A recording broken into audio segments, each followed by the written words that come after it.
Hi everyone, I'm Julia Mellett inside the West Virginia University Coliseum. I'm here with Chris Hall. We're doing the Between the Ears postgame show. WVU beat UAB tonight, 81-70. Chris, let's start off with kind of a summation of WVU's play tonight. How has it differed in the last few games at home, and what are you looking for in the future? Even though the shooting numbers to start were poor, you got to credit UAB defense. They switched up a lot of zone. I thought West Virginia handled it well. They did struggle, like I said there at the beginning, but offensively, I thought there was a big jump today. I thought they were patient. They didn't try to play hero ball. They didn't force things down in the paint. Sometimes maybe a little too patient for some of those turnovers, but I thought overall, offensively, patience was there, efficiency was there, and you saw it on the score sheet from the guards. I think Keedy led all scorers with 17 points. So 4 guys hit double figures, I believe. So it was a good night. It just seems like every night there's somebody new that kind of steps up. Keedy's been around. I think that was a Mountaineer career high for Keedy, if I'm not mistaken, 17 points. So that's a good night, especially against a quality opponent like UAB. Andy Kennedy is a very good coach. Obviously learned under Huggins. I thought they played with a lot of energy, and I thought West Virginia matched that energy. You could tell UAB came in wanting to knock off West Virginia to get that quadrant 1 win, since we all talk about the net rankings now. So I thought they came in on a mission. That was a team that returned 4 starters from won the Conference USA Championship last year. So that's a good win. I know they're not in the top 50 yet, but there's a good chance that they will be a quadrant win as the season goes on. Speaking of that kind of aggression that UAB, they all knew that UAB was going to kind of bring that force to what WVU already knows they can do defensively. What did forcing 19 turnovers do for that kind of Mountaineer defensive presence? I thought it was huge. I mean, they brought in the nation's leading scorer when they came coming in with Jordan Walker. I thought the defensive effort was big. They kind of withstood the offensive onslaught. West Virginia shot poorly, but they forced UAB into a lot of tough shots early as well. So they kind of matched each other. I mean, it was only 15-11 through the midway point of the first half. So I really believe that, defensively and offensively, this may have been their best game so far this year. And that UAB team is big. You were down there on the floor taking pictures. That's a big team. That's more resemblance of a Big 12 team. That's probably one of the bigger teams they played since Purdue. So I would say that team's probably better than Florida as well right now. So it's kind of weird because when you look back, I mean, Huggins just said it early in the week that UAB game last year was probably the best game that they played, and they were down in that game last year as well. So kind of maybe a little ironic that it is their best game so far, but I think this year we can probably project a little better ending than last year, but it was definitely their best game so far. So we kind of have a string. Purdue and Florida and now UAB. What do those kind of quality games early on mean for the trajectory of the Mountaineers going forward? I think it obviously helps them position themselves better in the Big 12 when you compete like that at a high level. When you're doing it in November, December, it's just gearing you up for the Big 12. We know night in, night out that is going to be a battle every single night. There's no easy games, there's no gimme games. So games like this, where they're going to have to play 40 minutes, UAB made a run there in the second half early. West Virginia committed some turnovers, but they stuck with it. I believe they went on a 16-4 run, West Virginia did, to reclaim that double-digit lead. So it's huge. Definitely experience, especially like we said about Andy Kennedy. That's a well-coached team. They're going to face that every night in the Big 12 as well. With a league as difficult as the Big 12 on both sides of the ball, what does it mean for Emmett Matthews to lead the team with 9 rebounds, all of which are defensive? Yeah, it's huge.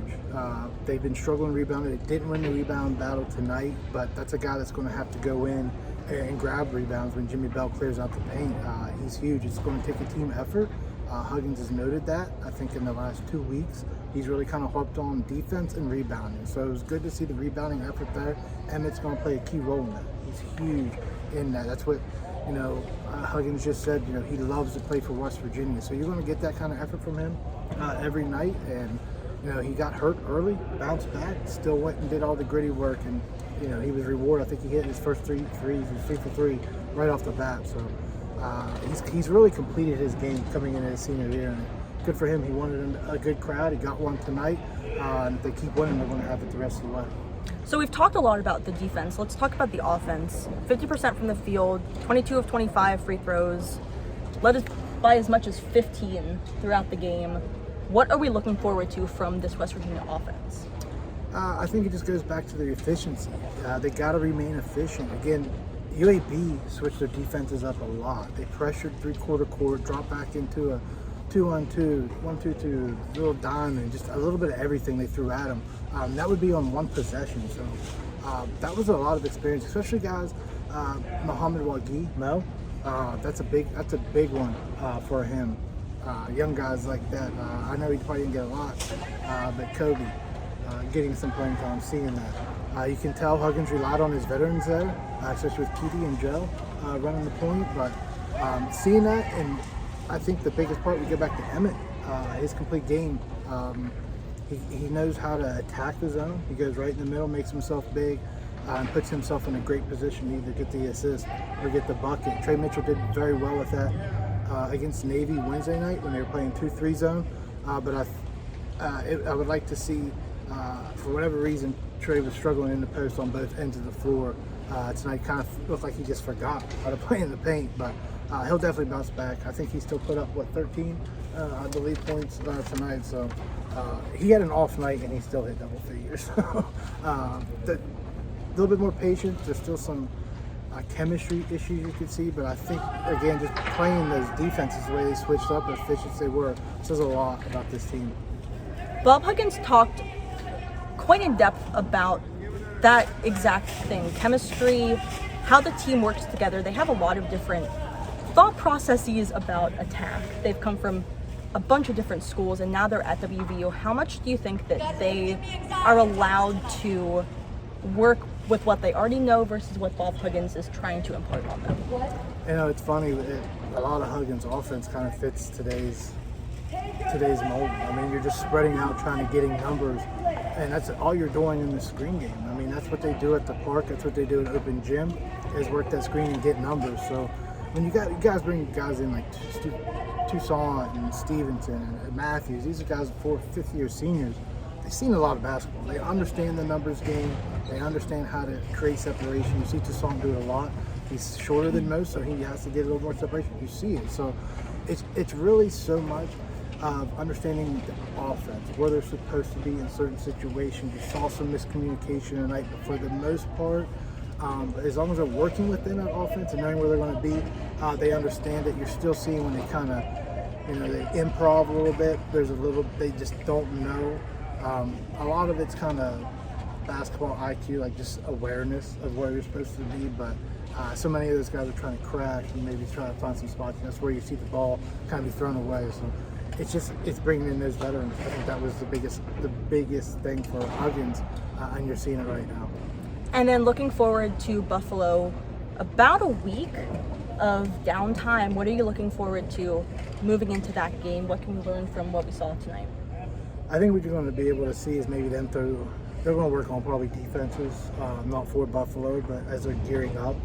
They had to spend, we just talked about bringing all those newcomers in. They had to spend a lot of time in October, November, doing the basics, doing the very basics. So now this would be a great time for them to throw in some more defense. I know they've worked on the 1-3-1. That's something that we haven't really seen from them yet, that they'll probably work on for Big 12 play. So they'll probably work on a lot of stuff that we won't see until they hit the road for Big 12 play in January. So, but you'll see. You'll probably just won't see it, but you may see a little wrinkle here and there for Buffalo.